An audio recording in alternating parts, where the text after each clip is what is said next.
Welcome to the Michigan Man Podcast on Wolverine Sports Radio, a member of the V Sporto Network, and in partnership with SB Nation's Maize and Brew, for Wolverine fans from coast to coast.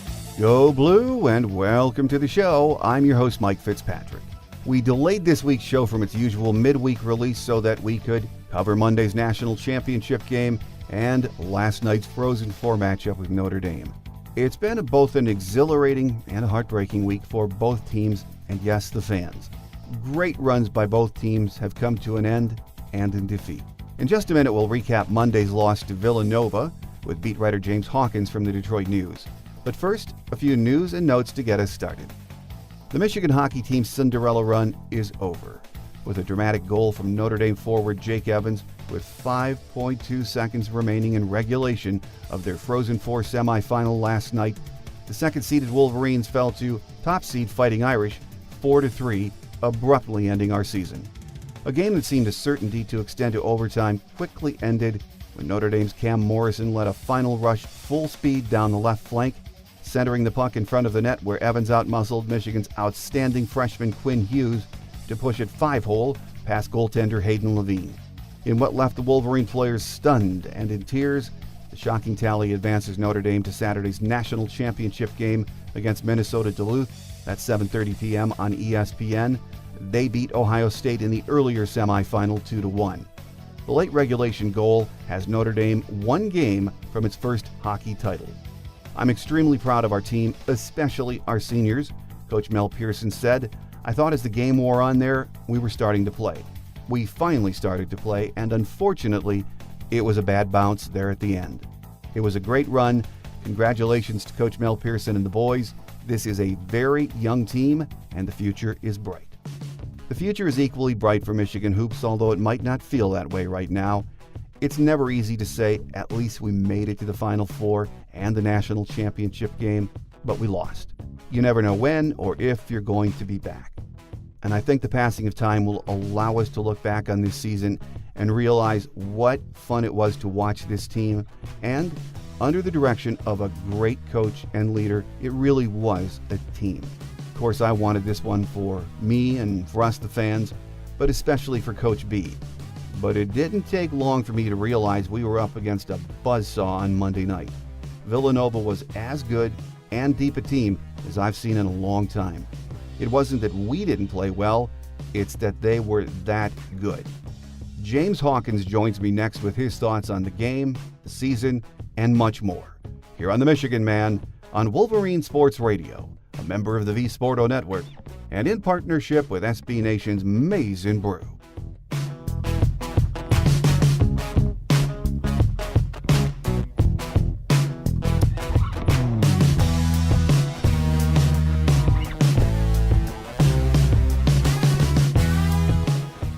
Back with us on our game day segment to talk about, you guessed it, the national championship game and, of course, the season, is beat writer James Hawkins from the Detroit News. Great to have you back again, James. Thanks for having me again, Mike. You know, James, watching it on Monday, as soon as the game ended, I thought to myself, you know, there's no shame in losing the national championship game, especially to a team like that. Villanova is one great team, aren't they? Yeah, no, definitely. I think Michigan just kind of ran into an offensive buzzsaw there. I mean, if you kind of look at what Villanova did throughout the NCAA tournament, I mean, they were only the fifth team, I believe, to win every NCAA tournament game by double digits. And it was just kind of the ultimate test for Michigan. I mean, Michigan's offense was kind of inconsistent throughout the tournament. Besides that Texas A&M game.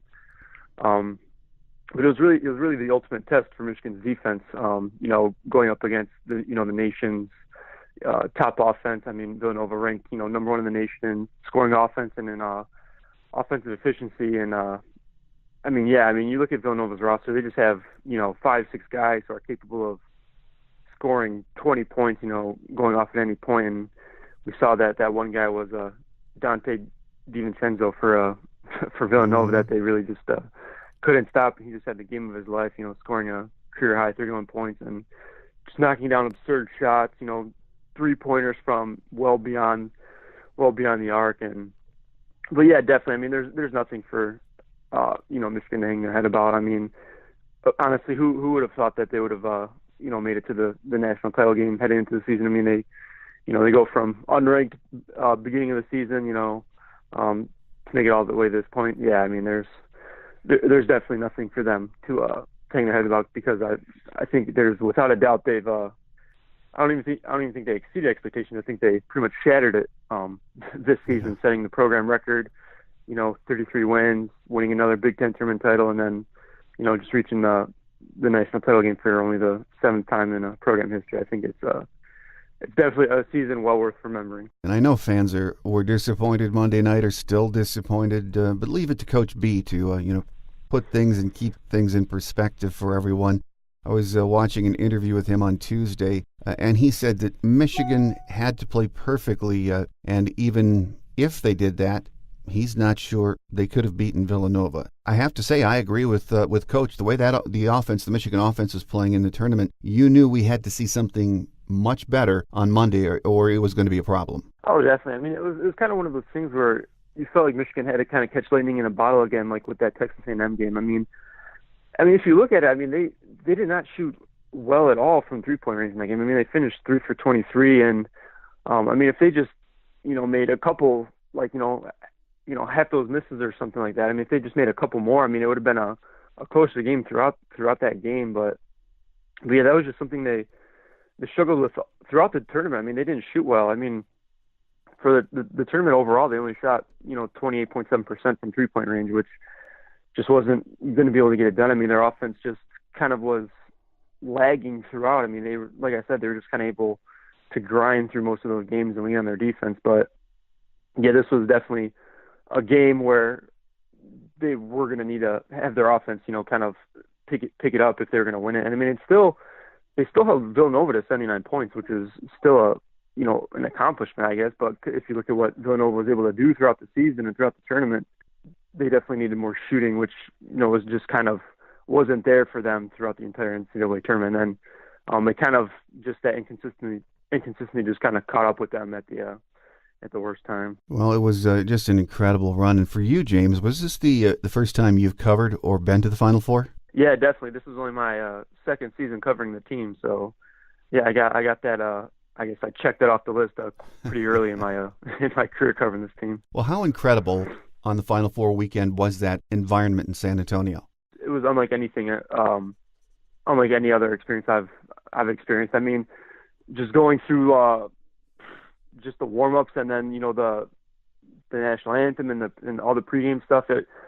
I mean, just during the starting lineup introductions, I mean, my seat was like vibrating the entire time. I mean, the energy was just like unlike anything else. I mean, you could feel it. Like, I mean, you could feel the energy. I mean, just sitting there as a writer. I mean, it was quite the incredible experience. And even just looking up and looking out and seeing just how, just the sea of people, just how huge the Alamo Dome was, and just that stage itself. I mean, it was incredible, and it was unlike anything I've ever experienced. It definitely doesn't do it justice watching it on TV. It's definitely one of those things when you're kind of in there and you see it and you're experiencing it live. I mean, it's incredible. It's unlike any other environment I've been a part of. Yeah, well, it looked pretty impressive on TV also. But the TV guys, especially Grant Hill, kept mentioning this, talking about how tough it was to shoot in the Alamo Dome because of the sight lines. Do you like that big stadium setting for a game of that magnitude? Yeah, I mean, I don't think a lot of the players thought it was, thought that it made it difficult as far as shooting, that it really affected them. But I mean, yeah, I mean, me personally, I mean, I don't care really where they play. I mean, I guess it's more so what the players prefer. But yeah, I mean, I don't have a problem with them playing in a big stage like that. I guess it's an adjustment for the players more so. But yeah, I mean, I think most players, I mean, it's like, I mean, once you get to that point, once you get to the Final Four, I think they'll play wherever they got to play. I think they'll probably play in a parking lot for all that matters. But yeah, I mean, like I said, I just think I don't think the players really had a problem adjusting. I think I was watching one of the pregame things. I think they asked Spike Albrecht about that, adjusting to that, and he said it kind of helps once all the people kind of fill in. It doesn't, kind of really doesn't make it that big of a deal, like adjusting to the sight lines and having to shoot in in a big open arena like that. But yeah, I think the players would probably play wherever it is, and I don't have a a problem with them playing wherever in a big domes like that either. No, Villanova didn't have any problem finding the rim either, did they? So I don't know how much it didn't affect them at all. No, not at all. Well, when you and I started talking in December, James, when the season was just getting underway, it was about what a work in progress this Michigan team was, and at least I wondered, would they even make the tournament? I think a lot of us wondered that, but once again, even if you're an impartial reporter covering the team, you have to admit Coach Beilein proved again what an outstanding coach he is, didn't he? Yeah, definitely. I mean, the one thing he was asked about, following the game is like, I guess what was he most proud of with this team, and it was just how connected and how this team was they just continued to grow after each and every game, and I mean that's what they did. I mean, if you look, he mentioned early on in the non-conference season, he was talking about like the games against like Central Michigan and North Florida and Southern Miss. He was talking about how they trailed at a certain point in those games, and I mean those are not teams like Villanova, in the in the championship game. But I mean, it was just a team that was committed to growing and getting better each and every day. And I think if you look at, I guess if there's one player that really embodied that, I mean, if you just look at what Charles Matthews did the last month of the season, really throughout the NCAA tournament, I mean, he kind of had a great start to the season, then he kind of hit a rough patch in Big Ten play, but then he really kind of showcased his growth and just what it kind of what can happen when a guy just continues to develop and get better. I mean, because throughout the tournament he was Michigan's best player up until the championship game against Villanova. But I mean, yeah, it was just a constant. They always talk about they have to have a growth mindset, and that just, I mean, they all bought into that, and they just showed. I mean, what can really happen when a team is committed to that and is connected, and they really showed, I mean, what a team is capable of doing when they they're committed to playing as a group. Because I mean, granted, Michigan didn't have any preseason All-Americans, any consensus first round draft picks or anything like that. I mean, Mo Wagner's their top guy, and he's what a projected mid late second round draft pick. So I mean, it just shows you what this team was capable of doing. I mean, it was one of these things where they needed every single piece, every guy was a piece of the puzzle, and they needed everyone to make it this far. You just hit on it, James. I mean, that's to me what makes this season so special, and the tournament run even more impressive. They were so well coached, obviously, and they had become a team in every sense of the word, because I think they had played a lot of teams during the regular season and in the tournament that had more talent than them, but they did epitomize what a team is and what you can do when you work together. Definitely, yeah. I mean, it was one of these teams. I mean, like nobody cared about who was, scoring for them. No one cared who was the leading scorer. I mean, if you just look back to Michigan's most recent, team that made it to the national title game, that 2013 team. I mean, that team was loaded with talent. I mean, you just look at that team and then you look at this team and you're just like, it's just like the talent difference is just there's quite a gap in the talent difference there. But yeah, this team, there was just no, any of the guys they'll tell you. I mean, there was just no there's no egos, there was no selfishness with this team. It was really one of the keys to their success was their selflessness. I mean, that they didn't care. I mean, all they cared about was succeeding and competing. Every game for 40 minutes. I mean, there was nobody cared about being the guy to step into the spotlight. It was just, I mean, they were just all willing to do whatever it took to get the job done. I mean, you kind of look at guys like Isaiah Livers. I mean, he was in the starting lineup, but then he was only playing 10 minutes a game. But I don't think he cared, giving way to Duncan Robinson to come in and play 20 minutes. It's just one of those things where everyone was just willing to do whatever it took to get to this to that stage. I mean, they sacrificed stats, whatever. I mean, nobody cared. They just were willing to do whatever it took to try to win that title. With us on our Game Day segment this week, as we take a final look back at the national championship game, and of course just an incredible season, is beat writer James Hawkins from the Detroit News. James, you were there this season, every step of the way covering this team. Was there a certain time of the season, a certain game even, that you thought to yourself, hey, this team might be better than we expected, maybe even something special? I think you might have been able to get that sense. I think when they beat Michigan State at Michigan State, I think there was kind of a sense, because we know that was the huge rivalry game, and obviously State was out for revenge, because after that last meeting last season was when Michigan just crushed them at home. So I think that was the sense we kind of thought where maybe there was something this team was capable of doing this. But I think it really kind of hit in the Big Ten tournament when they started beating all these, like they beat Nebraska when Nebraska was playing for its life. I mean, you would have thought that Michigan was the team that was playing for its NCAA tournament life when they just kind of whooped them, and then they followed it up with the win over Michigan State in the semifinals, and then when they beat Purdue in the Big Ten tournament title game. I think that for me is when I felt like this team was kind of capable of making a run in the tournament. And granted, I mean, a lot of people harped on the whole fact that Michigan had an easy path and they didn't play any team higher than a 5 seed until the final. I mean, Michigan can't control its path. I mean, they can only control what's in front of them when it comes to that. But I guess, like I said, looking during the season, I think that State game was kind of one that kind of raised some eyebrows and opened some eyes that this team was,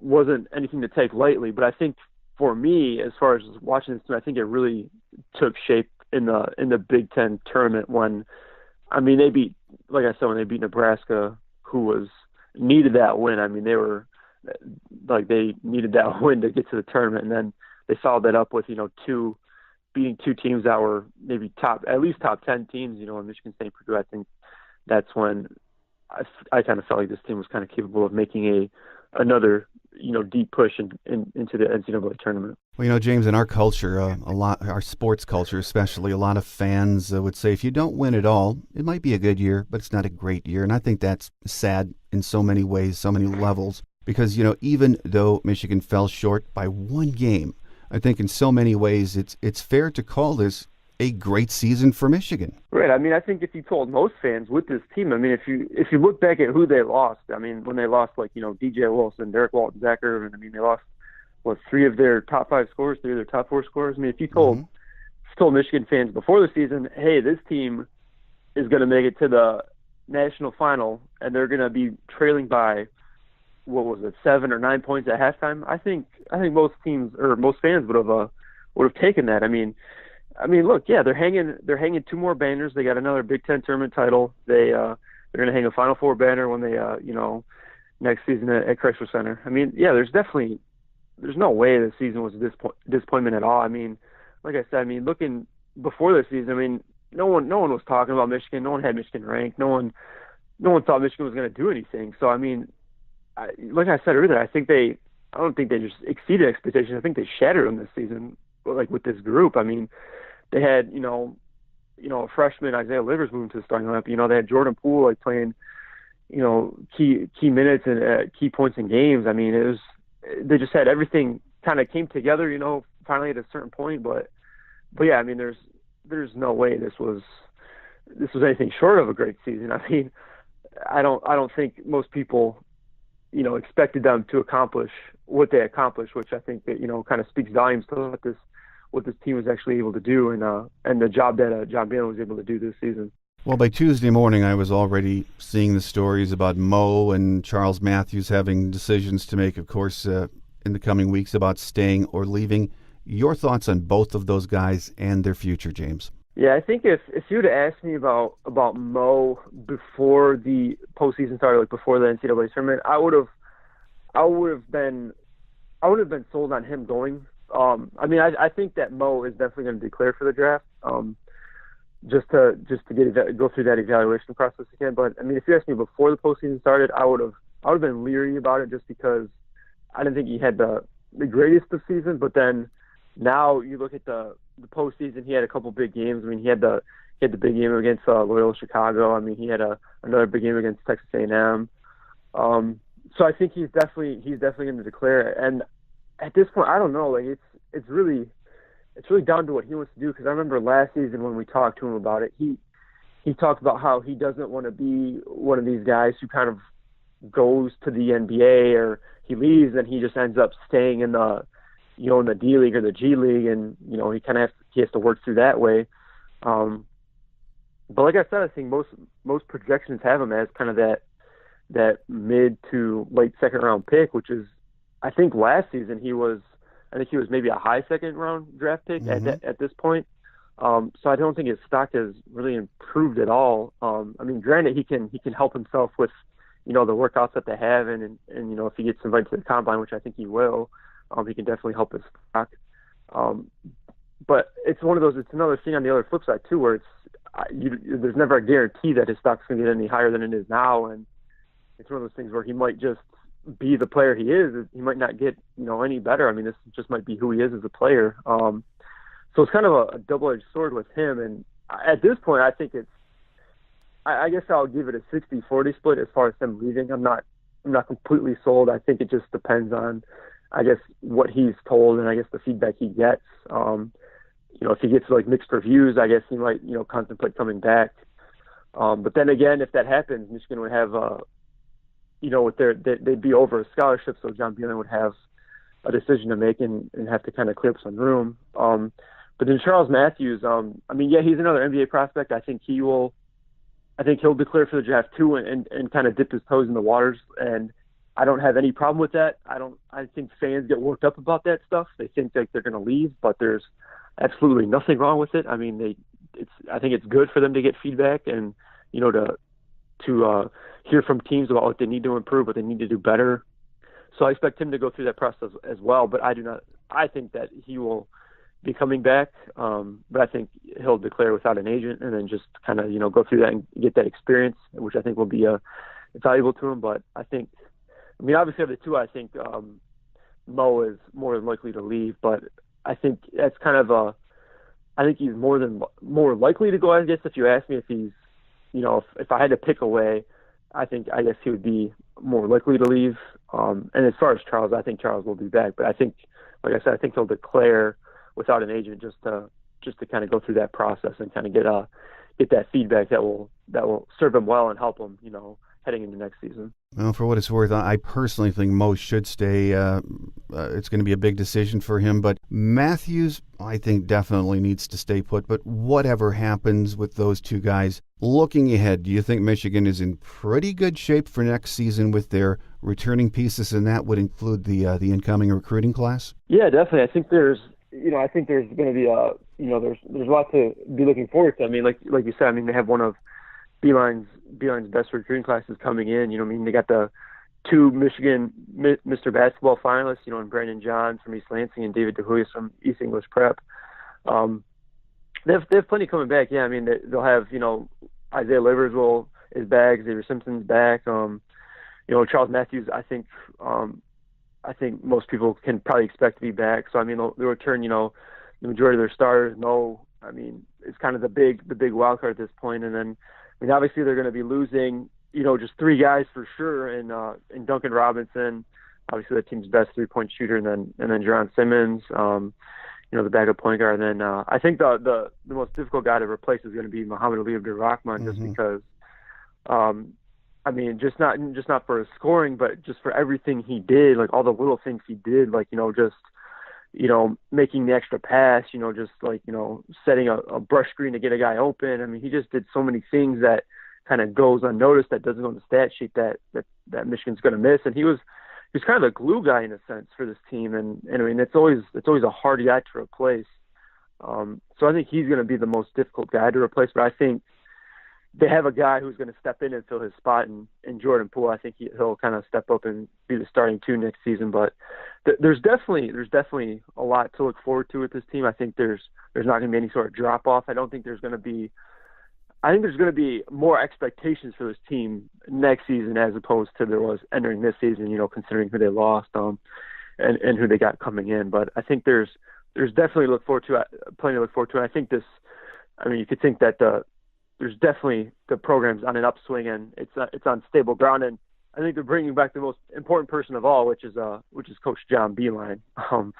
I think with him, and who they got, I think the foundation's pretty solid for this team moving forward, especially heading into next season. Well, and that's my last question for you, James. Let me play off of that. Coach B said over and over last week, the Final Four national championship appearances are special. And as he said, you have to enjoy them, but it's the journey together that is the important thing for him, and it's the lasting memory that you'll have with your teammates and your coach. I agree with all of that. That said, he just doesn't look like he's losing his step. The energy's there.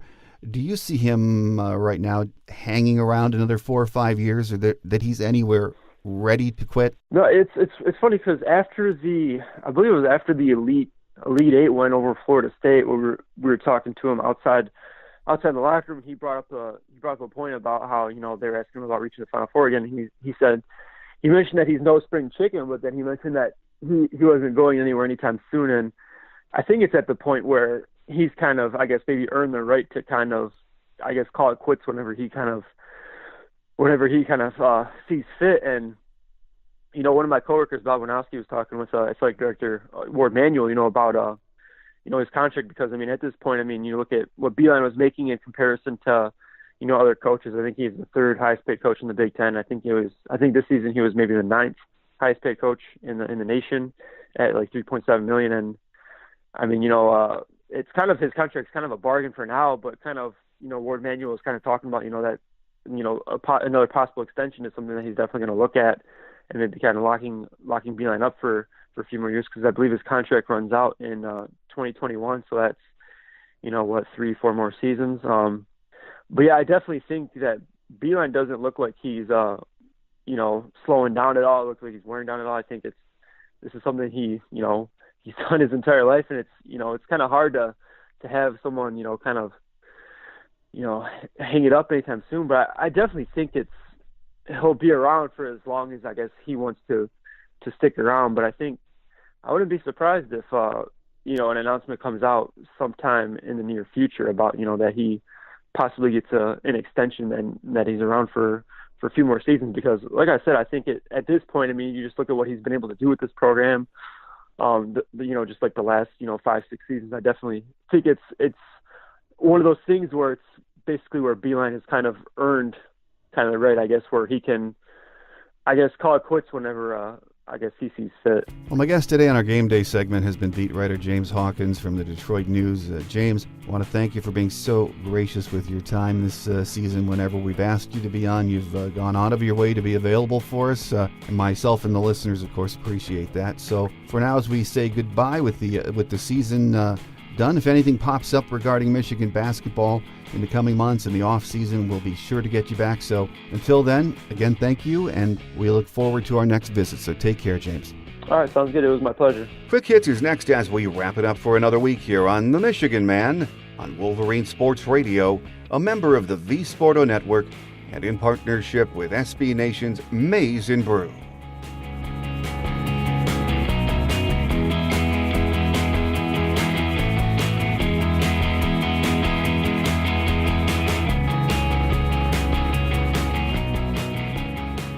On Quick Hits today, it's been a crappy weather start for softball and baseball. I think we can all agree on that. But that's Michigan. If you've been here long enough, you know that. We'll probably go from snowy cold weather to 70 and sunny in another week. That's usually what happens. At any rate, number 17 softball is on the road this weekend in Happy Valley against Penn State, led by freshman pitching sensation Megan Bobian, who is 21-2 as of this morning. We are 29-7 overall, 4-1 in Big Ten play. Despite the weather, Coach Eric Bakich and baseball are red hot.